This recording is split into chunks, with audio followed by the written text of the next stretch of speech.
It's okay.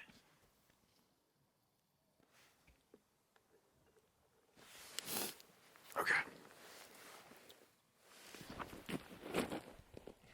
Starting. It's a little wet. Let's chill.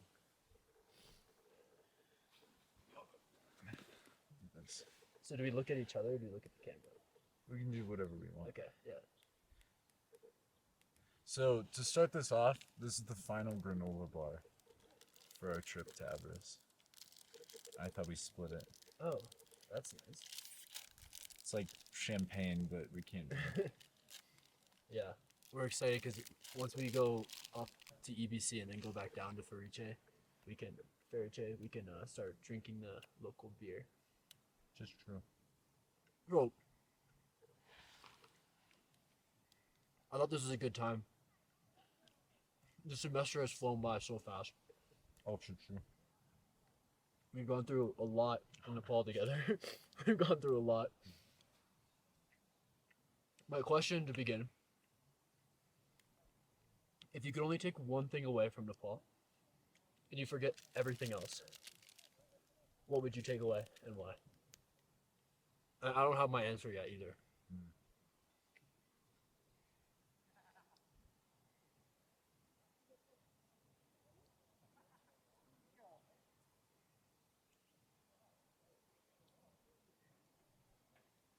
I don't know if it's from Nepal in general, but I think the school in which we're situated, I think it provided a community environment that I hadn't really experienced before.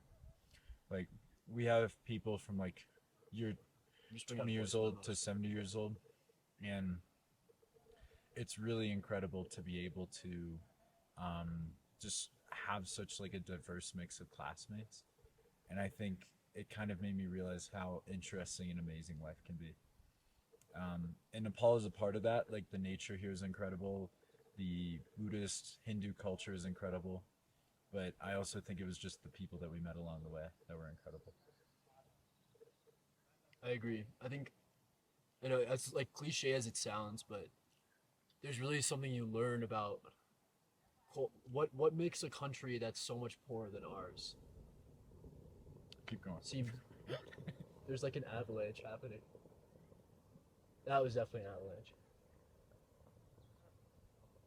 But on the other side. Yeah. What makes a culture so much poorer than ours equally, if not more, happy, right? And that's not to say Nepal doesn't have its struggles and areas for improvement, but, when I'm in the US, it feels like everything is problem, right? Thrown in our face. And I get it. We have to address our problems. We shouldn't hide from them, right? But if we let those problems consume even our familial, our personal relationships, we're losing something. We're losing some sort of meaning that's gotten humans through so much. And in Nepal, there's such a strong culture of family, right? Like sticking together with your family, of treating guests like gods, right? We have been treated so well since we've been here, of being just so generous with everything. And there's just that kind of compassion and spirit that I think we could make our communities so much stronger in the US. And we do have, the US has plenty of strong communities, right? We do. But it can feel so divided, I think, because we lack that kind of baseline agreement that like we're going to treat each other in this way. And Nepalis do such a great job of that. And I think that's something that I really want to take with me, And I definitely agree with that. I think my homestay family definitely has a lot of craving. They have a lot of stuff that they want and hope for, and they really want to come to America because of that. But in spite of them kind of, you may generalize it and say they're being consumed by craving, but I think they still make so much time for their family, even in spite of that. So while you can find the craving aspects of America everywhere, it's still the case where certain things like traditions still take precedence, which I think is real. Yeah. And then I don't know how much this really relates, but I think you talking also reminded me of a really good conversation we had during our spring break trip when we were in Vietnam. And we were in a like a like a kind of like good restaurant that like turned bad. But, like They give them the context. Basically, it was like a Michelin preferred restaurant, but they like threw like all our food on the table in like 5 minutes. Appetizers, main courses, and Daniel ate his food so slow. They tried to take it out of his hands like 5 times. I was like Yeah. grumpy, so I like shoved it to the corner, and then the guy like came back and shoved it towards me again. It was a fun cat and mouse game. But during that dinner, we had a conversation that I think was one of my favorite conversations that we had together during the semester, which was basically how we talked about treating people in your physical life versus treating people in your virtual life, and not getting consumed by the virtual life, and kind of taking that out on people in your physical world, which I thought Yeah. was very, very true. Yeah, no, I agree. I think it's an important concept because we get fed so much information about things that are happening in other places. They can make us that alters the way that we interact with other people in our physical world, right? So if we see X is happening in this place, and we meet someone who might be a supporter of this, we use what is happening somewhere else as a justification of treating this person poorly, right? Yeah. And the reality is, when you live in a country with so many different types of people, with so many different backgrounds, you could find anything about anyone, probably from each of your own family members, that they might believe or they might do, that if you have a belief, you could justify treating them badly because you disagree with them. And that's just so unhealthy for our society. And I agree. I don't know how much this even relates to Nepal, but it's something that we thought of while we were here, and it's just we have to focus on this. Like if you can't deal with this, you can't Well, you could fix the talk world, about your right? Sikhism, the guy. Yeah. So that's a good point. So when we went to Delhi, I went to the Sikh temple, and Sikhism is a really interesting religion, and they're so welcoming and generous to anyone who goes. And I asked them, is there anyone who could kind of tell me more about your religion and what you guys believe? And this man, unpaid for no reason, he ended up being the chief information officer of a huge Sikh temple, sat down with me for 45 minutes, discussed his philosophy and what he thought of life. It was really powerful. But the main thing that stuck with me, and it will stick with me, is if we can't hold our familial relationships, if we can't hold our personal relationships together, how on earth could we ever function as a society? Right? And that's something, I think that's why Nepal kind of works in a weird way, to tie it back, right? It's because, okay, like it's chaos in so many ways. Like the streets, right? It's not organized. They don't have the systems built up in the infrastructure like we do in the US, which I'm grateful that we have in the US. But it just kind of works because everyone, there's the culture and the unity, right? And I think we just lack that in our country. Yeah. And then I agree with that. One thing we were told about, because I visited, like my homestay family is like friends with a lot of police officers, and one thing they told us was basically that it may not seem like there's a lot of a system, but if a crime is committed, the person will be traced down very, very quickly and captured or arrested or whatever Right. should be levied. But that also, it's a little tricky because they don't really play by the same rules that they Yeah, will that's true. profile people, and it has its pros and cons. That is Yeah. true.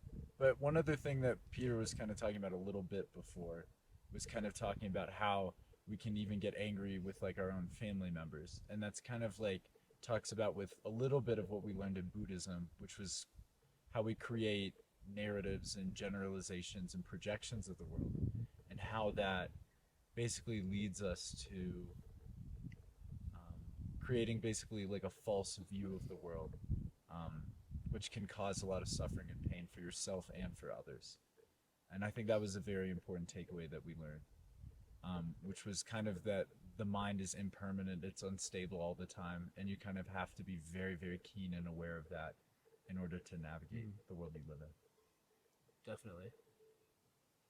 And I think another thing that's interesting about Nepal is that there's so many religions coexist very well within Nepal. Obviously, there are some struggles, but nothing compared to India or the Middle East, right? But I guess, yeah, I think I think we should talk more about what we learned in our Buddhist class. Oops. Yeah. What? No, that's good. Yeah. That's because you brought it up. For me, my favorite verse is, "Why should I be pleased when people praise me? Others there will be who scorn and criticize. And why despondent when I am blamed, since there will be others who think well of me." And so, in this text on how to become a Bodhisattva in the Mahayana tradition of Buddhism, they talk about how everything's related to each other, right? And so, for example, if we want to be liked by other people, if we rely on that kind of validation, that also means that we are very susceptible to negative criticism, right? Like if we people who really need validation, they'll also be swung down by criticism.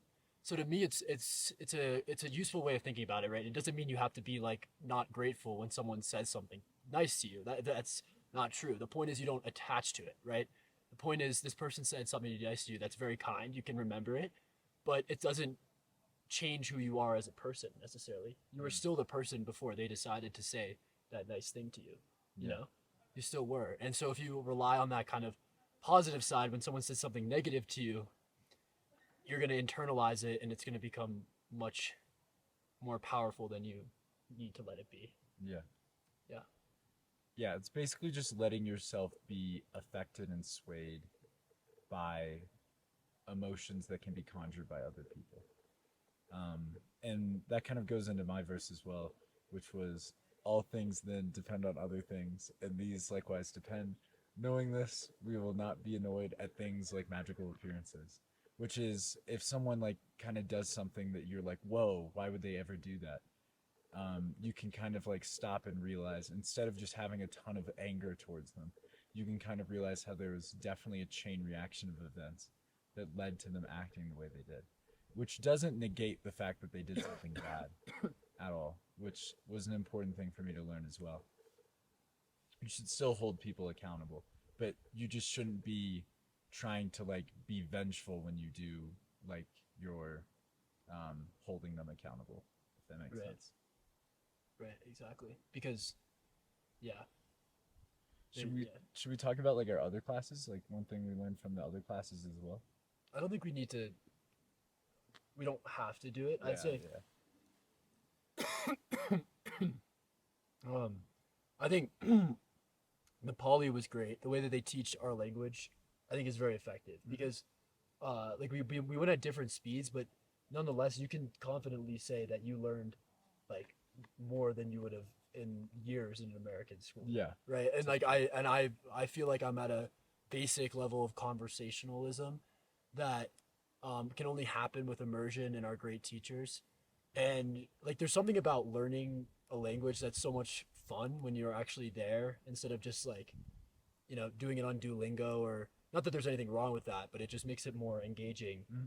And we also have like the white male privilege, or not, this has nothing to do with male. We have like the white privilege of the bar is very low. Like when you speak any, like, because there's so many tourists that come to Nepal, and like it's hard. You're gonna come here for a trek and you're in Nepal for 3 weeks. You're not really gonna learn Nepali, right? So people are shocked when we speak it, but it's nice to be able to show that genuine appreciation for the culture compared to like when you go to Vietnam and you're like, like let me get it, yeah, It's a lot of charades where you're just poking and then you're going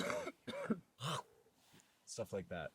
I agree with that a ton. What do you think like you appreciated the most out of learning the language?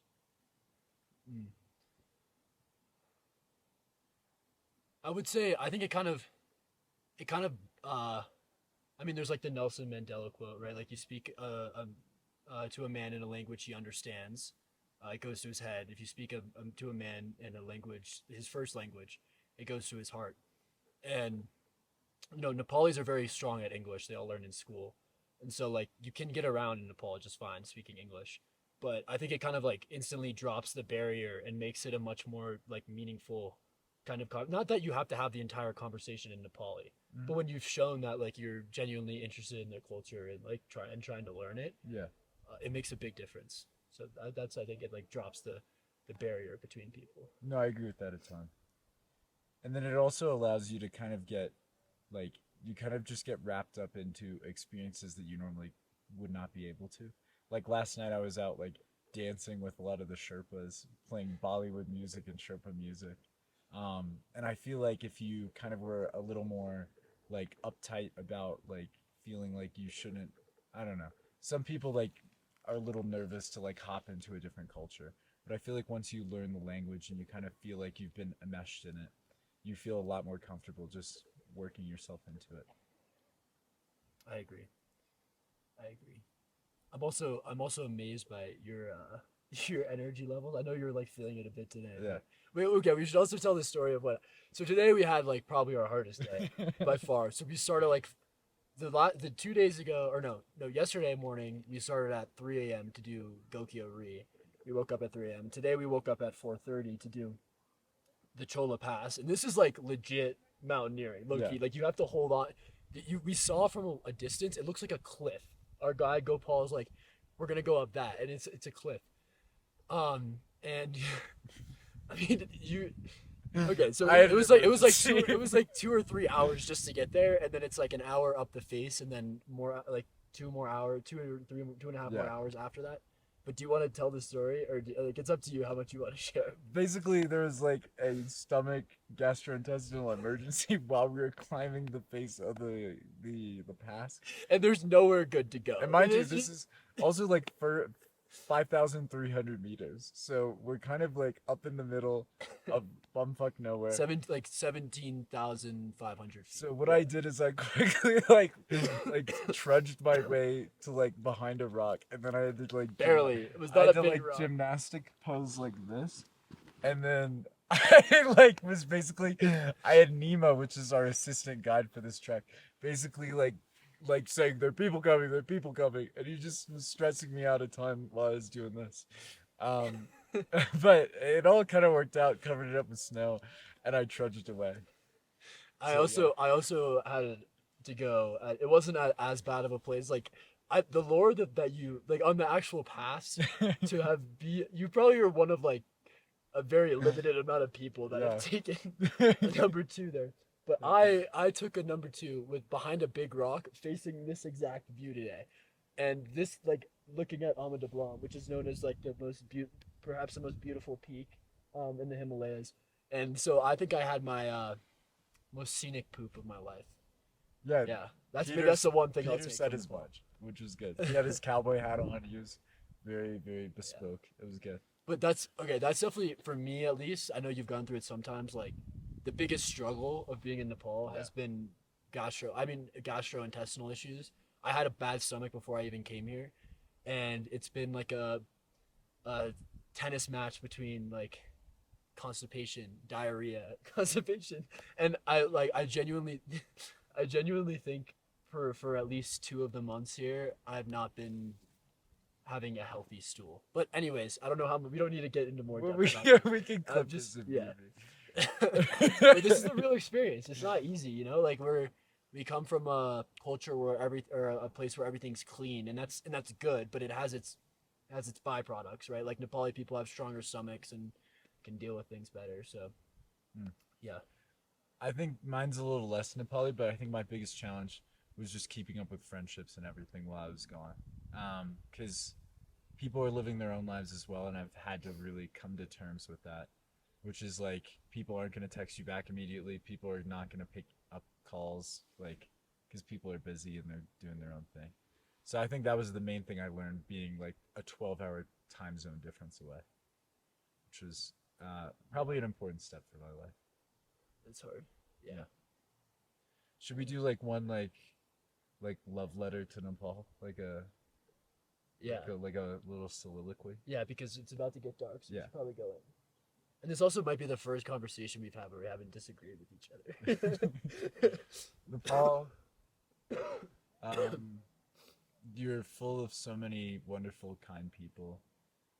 Your food tastes amazing, if not for its slight gastrointestinal effects. The nature is beautiful. The culture is beautiful. Let that not say that there are like some problems like developmental wise. Like there's definitely a lot of forestry that might be not going the best. But I do feel that I've noticed that there are some programs that are starting to pick up, where people are starting to like try and advocate for those issues. So I'm very, very excited for the future of Nepal. And honestly, I definitely want to come back. I love Yeah. this place. Yeah, that was well said. And I think I'll start on that same note is that, I mean, as long as I will do everything I can to come back to Nepal just because the people are so amazing. I mean, genuinely, like you can just trust people here. Maybe Yeah. not in Tamil, but like you can really trust people here. They're good. They're good, genuine people. They want to make you feel included. And yeah, I think the way that they handle problems is admirable. And I mean, like, it would be naive to just say not Nepal is the perfect country. It's not, right? There's no perfect country. It has its problems. But I think the life experience, the amount of stuff I've learned about different religions and different ways of life since being here, being able to go to the mountains and Himalayas like this, to go to the valley, Kathmandu, and see everything that's happening there, to go to the Terai, the plain region. It just has so much to offer. And at the same time, it's not for everyone because if you're not willing to kind of have like a raw, authentic experience, it might be too much for some people to handle. But if you want to go to a place where you will be welcomed and you will get a true cultural experience, Nepal is the perfect place for that. Yeah. Yeah. Um, I kind of want to just say quickly, like, that's kind of where it can end. But I also wanted to just like list off people that I'm very appreciative of on this track, like my time here. So thank you to Caroline, Carolina, Tashi, Alina, Dominic, um, Professor Zinchen, Professor Zinchen. Do you have any others? Um, Carl has been a wise man. Yeah. I feel bad. I don't want to leave people out. I think the No, RYI that's true. community in general has been very strong, and like people are so kind and come from different backgrounds. I want to say my No, that's homestay family as well, though. They're saints and so kind to me. Yeah. Um, and Daniel, I want to thank Daniel. Oh, stop I it. beat you to it. Yeah. Stop it. But this is no. I mean, I feel like there's it. I don't know who else could have made the experience the way it has been. So, I Thank think I you. learned a lot from you, Peter. Thank you. and with that, Thank you. we'll see you Goodbye, next Nepal. time. Okay, that was pretty sick. Yeah, that was good. I want to see how it looks too.